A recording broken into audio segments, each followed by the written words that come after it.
Hello everybody and welcome back to the channel. This is Brevort and today we are at a brand new trail ruins. Hello friend. We are we're gonna be excavating this one looking for the new music disc. So let's get into it. Now more than ever, you don't want to break blocks unless you could see what block is above it. So I'll tell you how I found this one. The way I found it, I've never held light gray terracotta. Doesn't that generate in the... I thought that generates in... Okay, we got a hanging sign. Is that not one of the colors that generates in... Whoops. See, that's why you don't want to break blocks. It's very hard to... Oh, we got some, like a literal clay block. Interesting. It's very easy to break them now with just a shovel. So actually I shouldn't even be using this shovel. Let me switch shovels. I have a special shovel. I think it should be in my ender chest. Just for excavation.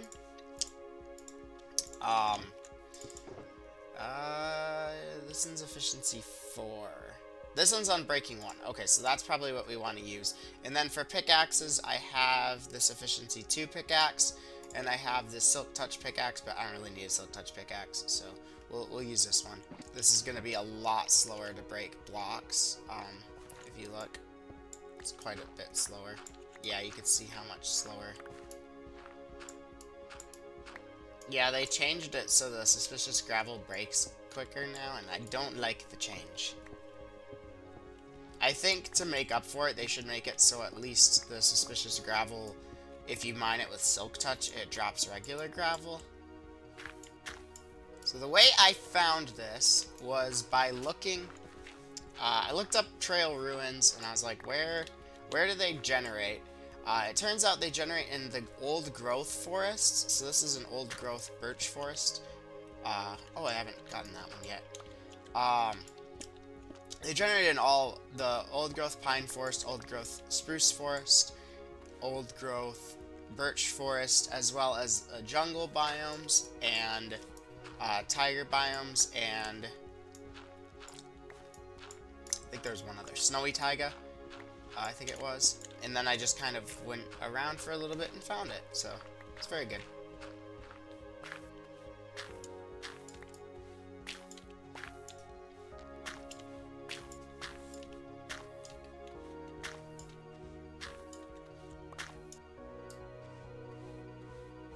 Oh, I think we found it. Yep, we did. That is absolutely amazing. Didn't take long at all. Another one. Okay. So I was thinking we might have to go to more than one of these, but we didn't. We got it right away. Alright, and now we have Relic added to our music disc collection. So one thing that I want to build is a sniffer farm. So I think a really good way to do that would just be to just dig in. We'll start tackling it. I've already started. I got the design pretty much figured out. And it's going to sort between the torch flower seeds and the pitcher pods.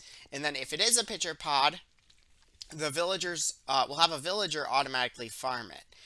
If it's a seed, we might want to use it to breed sniffers, so that's why we won't have the villager automatically farm it. But the pitcher pods don't have a use other than for growing the pitcher plant.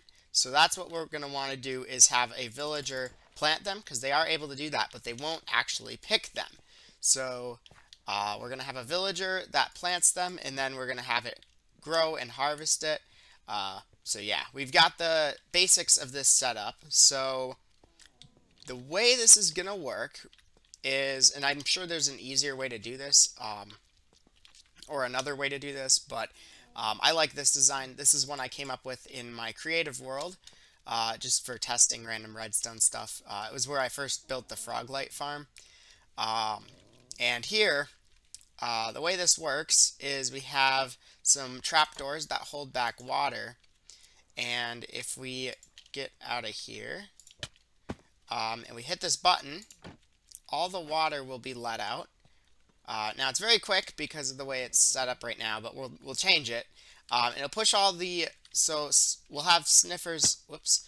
We'll have sniffers in each of these like compartments. We'll have maybe like 6 or 8 of them in there. If we have too many, they do need at least a 6x6 area. This is a 6x7. Each of these is, just to make it an odd number. Just so it's a little bit more easy to make symmetrical with the frog lights and whatever else. Uh, Actually, I might switch these to sea lanterns. That might look better with this. But basically, the sniffers will be in here. Every now and then, they will dig up a block and they'll drop a seed on the ground. I don't have any seeds, but we'll drop some stone on the ground to show that. So that'll be either a torch flower seed or a pitcher pod. And what we can do is we can have a timer go that'll let out the water, and that'll push the item to the bottom here. And then we'll have it go a little bit further, so that way we might even continue this, but the 3 compartments for now is good. I'm pretty sure the one I did in creative mode is only 3 compartments. So we'll have sniffers in each of these, so that'll be like, what, 18 to 24 sniffers. So yeah. So here's how I'm growing the sniffers. So I have a bunch up on the surface right now. If you've been watching my snapshot videos, I think in the last one we only had like 2. 2 or 3, but oh, it's raining. You know. I have a bunch now. I had 8. I think it was 8. It was either 6 or 8. 1, 2, 3, 4, 5, 6, 7. Oh, there's 8 in here now. Okay. So I must have had 6 then, because I know we had another one. I know we had an odd number, but I only put an even number, and it is thundering. I'm gonna sleep. So yeah, and I just kind of go in there and collect the torch flower seeds manually every so often. It'd be really easy just to have a minecart with hopper going around underneath it, or even an alley, just picking them up and putting the stuff away. Well, you'd have to have a couple of alleys, but you get the idea. However, and the way I got so many in here, pretty sure I must have had 6 in here, and 2 more came in. There's this little entryway. It's wide enough that snifflets can fit through, but the adult sniffers won't. So if you have like the snifflets wandering around, they'll wander into here, and then they just grow up in there and can't get out. So, so yeah, I go around, I collect the torch flower seeds, and then you can use them to breed them. And I got a egg from that. It's in my inventory though, so you didn't see it. um, then to grow them up, a lot of times I've just been putting them on like these random moss patches that I have. It doesn't work if you put it on moss carpet, I don't think. You can grow them from anywhere, but it's like twice as fast if you have them on a moss block. But as far as I'm aware, are you stuck? I think he's stuck. Looks like he's trying to walk up the block. I think if there's like a crease in the terrain like this, they have trouble getting up the blocks.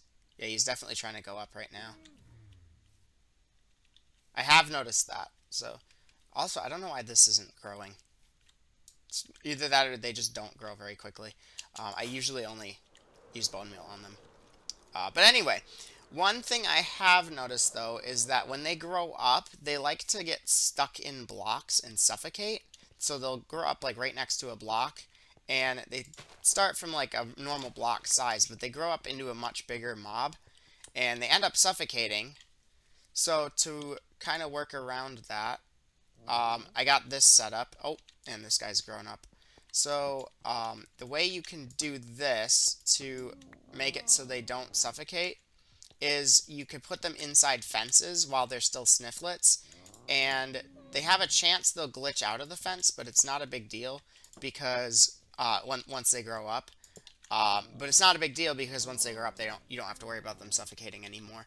So so yeah, they just like to stand by walls, and then when they grow up, they just suffocate. So, but if they grow up inside here, they won't suffocate because the fences aren't solid blocks, so it won't suffocate them. So once these guys grow up, I'll move them into here. I just don't want to do it now because, like I said, they like to suffocate. So, yeah, I wouldn't recommend putting them in the enclosure ahead of time. So I imagine that sniffers won't be able to sniff blocks um, when the water's there. Um, if they do, and when this is all working properly, these will all open at the same time and push the water out all all at once. Also, this might be a thing you didn't know. Water can flow through trapdoors, at least on Java Edition. I have no idea if they can in Bedrock Edition or not, which is really cool. I didn't know that at first for quite a while, and when I found it out, I'm like, what? That's so cool. So, uh, so yeah, it's a very cool mechanic that you might not have known. So yeah, when they sniff, they drop the item, either the torch, flower seeds, or the pitcher pod. Let's actually use a pitcher pod to demonstrate this. Um, so the that'll be there for 5 minutes. So as long as the thing goes every within that 5 minute period of time, as long as it opens and lets the water out, we won't have a problem with it potentially despawning. Um, but if it takes longer than 5 minutes, we will. So we want to make sure that it takes like exactly 5 minutes. And a really easy way to do that, to make an exactly 5 minute timer, is to use an item despawn timer, because it's using what we don't want to happen to help us. So it's using items despawning in order to help us out and make good things happen. So yeah. So I recommend personally using bamboo because it's really easy to get tons of it, and you can even hook up auto farms to it. Um, so the item despawn timer will never run out of items because of how quickly bamboo grows. Okay, so we gotta switch this out with a target block, and then we put in a torch here. So for a while, I didn't like to use target blocks, and I used repeaters instead because they're very slightly cheaper. But now I'm just like, compactness versus like actual block worth, which is more important to me. And I honestly just go for compactness just because it looks cooler. Alright, so we got the item despawn timer set up, and the way this works is, this is a really fancy one. This is one that shouldn't run out of items, and even if it does, it should eventually fix itself, which is pretty good. So the way this works is, there is a dropper with items in. I was going to use cobble, but I decided to use bamboo after all because of the way I made this. And then you have a pressure plate below. I used a bamboo pressure plate because why not? Torch below that, and redstone dust above that. That goes back into the dropper so that when the item despawns, it'll dispense a new item. What that'll do is create an output here to this, and then this is a pulse extender. It took me a second to remember what it was called. That goes into a redstone torch. The redstone torch goes into all of these trapdoors, as you saw earlier, and lets the water out, and it'll let all the water out at once, so it won't be weird like that. Pro tip: if you're trying to break blocks and you have entities nearby, if you start hitting another block and then you hit, this might not work in Bedrock, but it works in Java, and then you hit like near it. So say I want to break this block, but I'm afraid I'll hit the sniffer. You could do this, and if you start hitting before you're looking anywhere near the sniffer, you can only break blocks, but you won't be able to hurt that entity, which is really nice. And that just went off, so that's good. So let's go ahead and get the first two sniffers into place. Alright, here we go. Here is sniffer number 1. There we go. So I've decided to free our original sniffers. Seems they're having some issues though, getting out. Come on. We might keep one or two as pets. I've been actually letting a lot of them loose, so there are some here and there. Like there's one guy over there that has been out for a while. There was one guy all the way up on a mountain. There's one guy there, one there.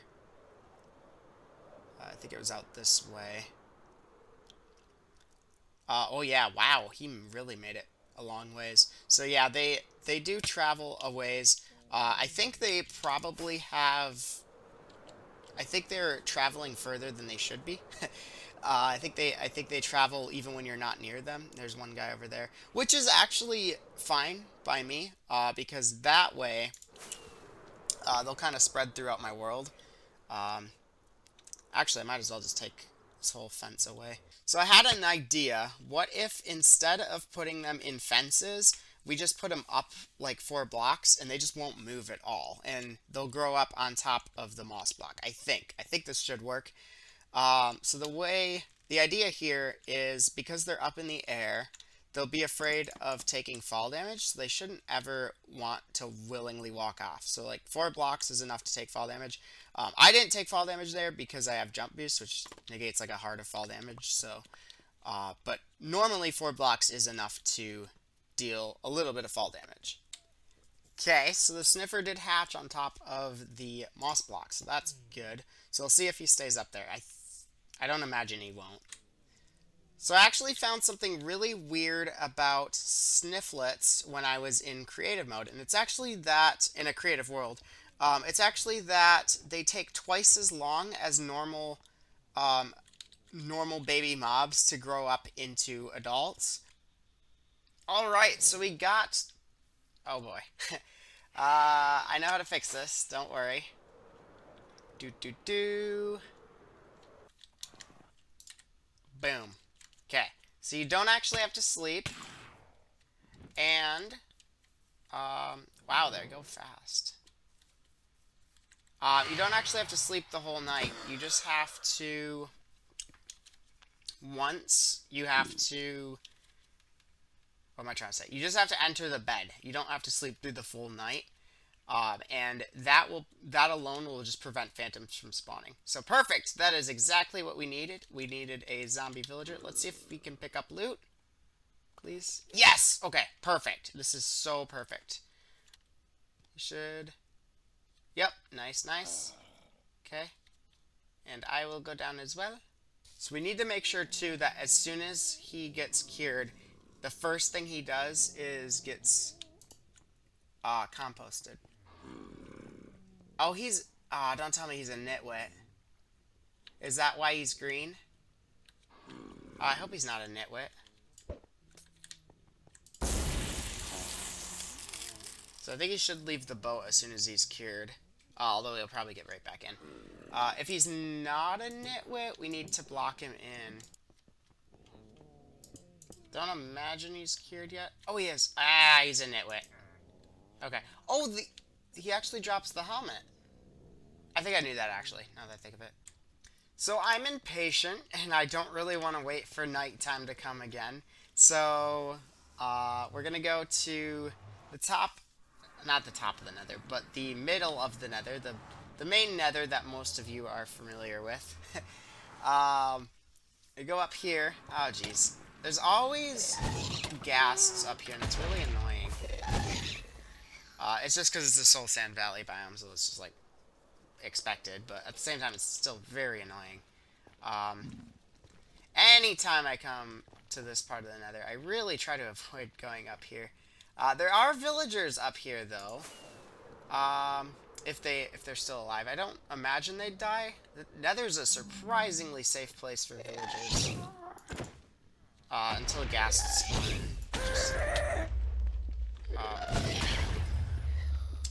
make a mess of things. Alright, so we want our portal to come out at about -8 and -70, so we'll have to go there. Whoa, okay. Oh, there's actually, like, already...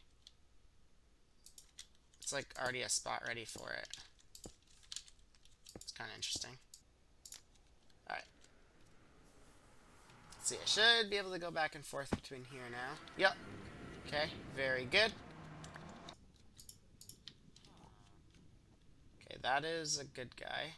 Not a guy I have to worry about. That is a bad guy. There we go. Okay, I think he's going. Okay, now we really have to be quick about this, because I don't want him taking another profession from like a barrel or something that he finds there. Oh, I should even have... I shouldn't have done that. I shouldn't have done that. Okay, buddy, where did you go? Alright, so we got our villager into a farmer now. We got him locked in. He was trying to be a fisherman with all these barrels over here, but eventually he decided to switch over when I fenced him in for long enough. So that all worked out well. So we got a composter here. So he's going to try to return to this every so often. So what I'm going to start with is we're going to put in a calibrated skulk sensor, which should be in my redstone box, I believe. Yep, okay. Okay, so he's vibrating. As you can see, don't do that, buddy. As you can see, he did plant the pitcher pods. They will do that. So what I need to do from there, well, I need to figure out how to wire this first of all. Alright, so we got the system all set up now. I did change where it is, and I changed a little bit of stuff with it about how it works and stuff. So it now uses a pressure plates to dispense the pitcher pods instead of using a skulk sensor to detect when the villager gets near the composter. Just because the alley we're using to pick up the fully grown pitcher plants was constantly, as you can see, constantly sending signals to the skulk sensor, which was interfering with that. So I did have to change the design of this a little bit. But basically, whenever the villager gets near it, it spits out a pitcher pod, super easy to set up. Then when the villager goes to plant the pitcher pods, which should eventually happen, uh, it detects it and it can grow it into a pitcher plant. And then the alley will pick up the pitcher plant and put it into the hopper. So these have all been done by the villager. None of those are ones I've done. And then I'll show you the redstone for all of this. So we have, yeah, just there the villager went in, picked up a pitcher pod. Anytime they go to their composter, they'll do that. So the pitcher pods come in from the sniffer farm we have up here. It'll go down into this. This sorts it out, so it'll figure out what's pitcher pods and what's not. Then we have this minecart that goes around, and if it has items in it, it'll stop here and drop them off into the dropper. This is kind of a different design. This is leftover redstone from my old design that I changed. So if we go back around here, this goes to a clock. This clock is hooked up to a note block. Oh, it's happening right now. The villager's planting crops. I should get out there so I can show that. Basically, the note block is meant for...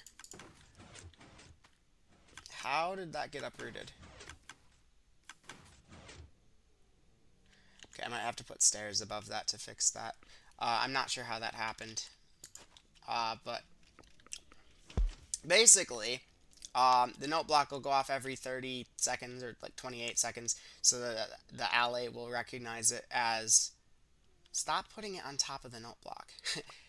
You have to have the note block open on top, which is so dumb, because then the alley like puts it on top, and then you can't use a hopper to pick it up.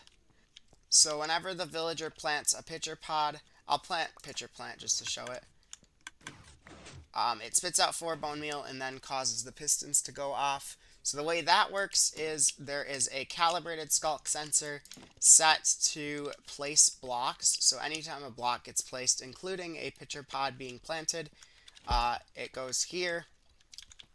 And this is a way to make a pulse duplicator or pulse multiplier. I'm not exactly sure what it's called, but the calibrated skulk sensor is set to 13 with this book here. I like to use droppers if I'm setting it to 1, but if I'm setting it to like 13, it's a lot more items to do, so I just used the book here to set it to 13. And then that goes into this observer. So this observer will detect when it switches to its active phase, when it switches to the cooldown phase, and when it switches back to its inactive phase. So it actually will give off 3 different signals. Every time I come back here, the villager's going to do it, so kind of stinks that I can't show it very well. But if you watch, this will output 3 signals every time. every time the villager does it. It's not going to do it now, of course, but if I go ahead and place a block down, you'll notice it does 3 signals. Then what this does is this makes it so that it makes a 4th signal. It's not the cleanest way. I'm sure there's a better way to have done it.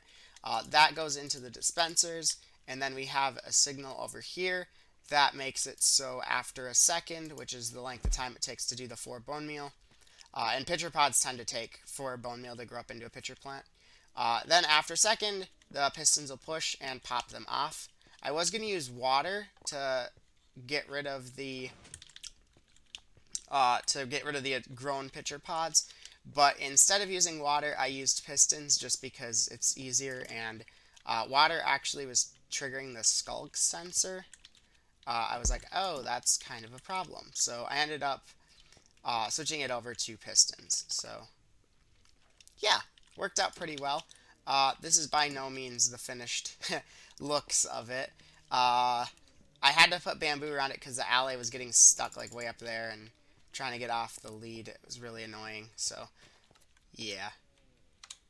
And so far we got 70 pitcher plants, but I'm going to leave it going for a while and see what all we get, both between the pitcher plants and the amount of torch flower seeds we get.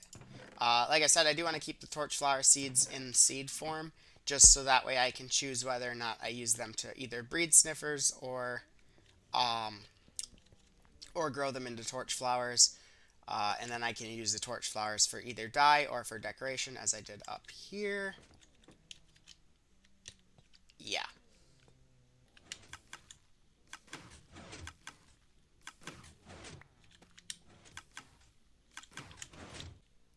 Alright, we are looking good. Let's see how much we have gotten. I haven't been keeping track of how long this has been going, so... Alright, so we have just over 8 stacks of torch flower seeds, and with pitcher plants, you got about 4 stacks. Let's see how many pitcher pods we have that are still in here. This won't include the ones that are in the villager's inventory either. Like 4 stacks in there too, so we got about the same amount of each. Actually, it's really hard to tell how many are in the villager's inventory at any given time. Yeah. So yeah, it works pretty well. You got a good source of cyan dye now, so that's good. Yeah. Well, I'm afraid it's about that time to wrap up the episode, so if you've enjoyed this, make sure to leave a like, and if you want to see more like it, make sure you hit the subscribe button with notifications turned on so you don't miss another episode. I'll see you guys in the next one. Have yourselves a wonderful day. Take care. Calcium Capulus Modum Tardum, and goodbye.